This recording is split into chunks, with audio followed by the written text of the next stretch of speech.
everyone, welcome to all of you in my YouTube channel Law for All.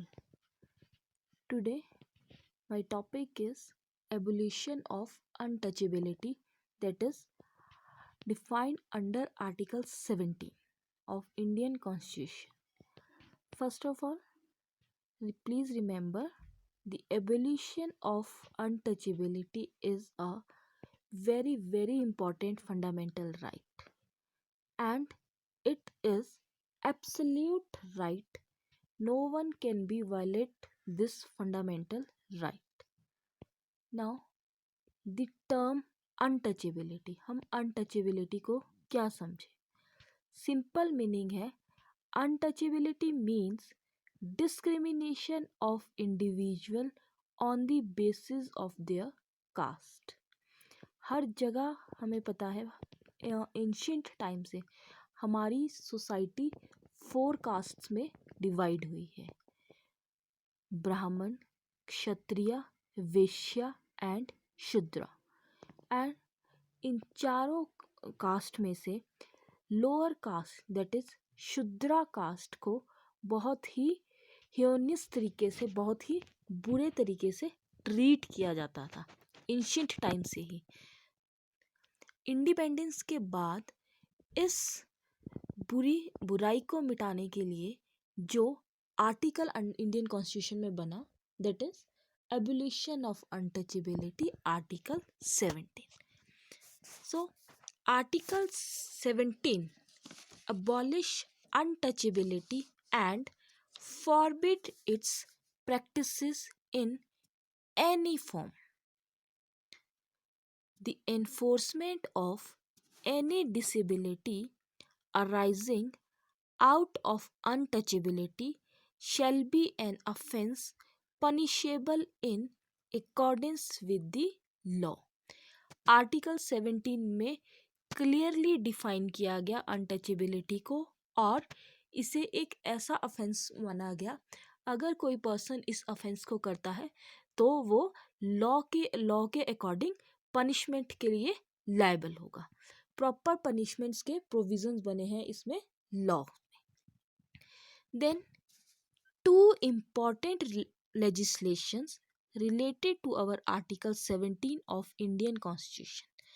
2 बहुत important legislation जो हमारे article 17 से relate करते हैं इंडियन कॉन्स्टिट्यूशन में।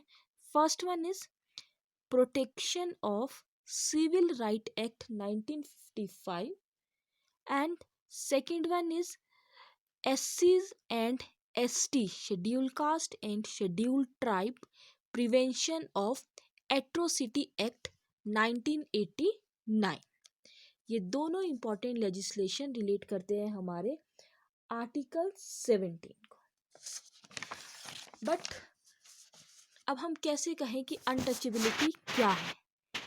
The term untouchability has not been defined either in the constitution और nor in the act. हमारी untouchability की जो टर्म है वो कहीं पे भी कॉन्स्टिट्यूशन में डिफाइन नहीं करी गई है कि हम कौन से एक्ट को, कौन पर्सन के कौन से एक्ट को, कौन सी भाषा को, कौन सी चीज़ को हम अनटचेबिलिटी में कहे और किस में ना कहे। ये कहीं पे एक एग्जैक्ट डेफिनेशन नहीं है। द रीज़न, क्या रीज़न है इसके पीछे?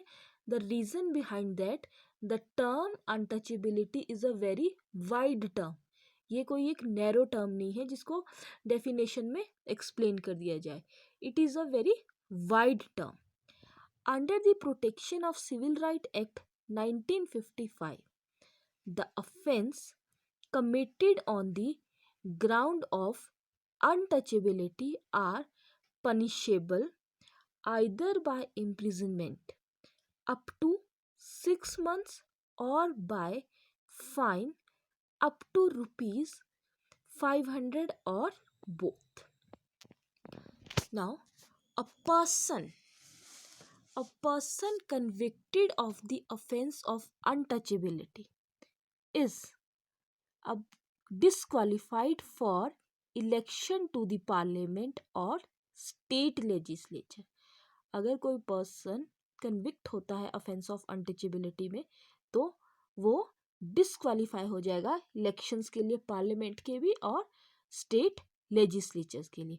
तो आप समझ ही सकते हो कि अनटचेबिलिटी एक ऑफेंस, अब एक कितना खतरनाक ऑफेंस है। अगर कोई इसे करता है then it is a very dangerous type of a crime. And the Supreme Court held that the right under article 17 is available against private individual, and it is the constitution obligation of the state to take necessary action to ensure that this right is not violated. It means अगर कोई दो persons आपस में किसी भी बात पर उनके बीच में फाइट्स हो जाता है या कोई भी डिस्कशन हो जाता है कुछ भी, और इनमें से एक पर्सन लोअर कास्ट से बिलोंग करता है and the another person belongs to a higher caste, and higher caste person उस पर्सन को कुछ भी ऐसे वर्ड्स यूज़ कर देता है जो वर्ड्स उसकी डिग्निटी को डिफेम करते हैं, उसके दैट पर्सन जो वर्ड्स डायरेक्ट उसके कास्ट से related, he can use some very violated word जो बहुत ही बुरे वर्ड्स हैं कास्ट से रिलेटेड या something as, then such person, और अगर वो पर्सन दूसरा लोअर कास्ट वाला पर्सन अगर कंप्लेंट फाइल कर देता है then it's then there is a important that then there is a important and necessary that a action is taken against such person।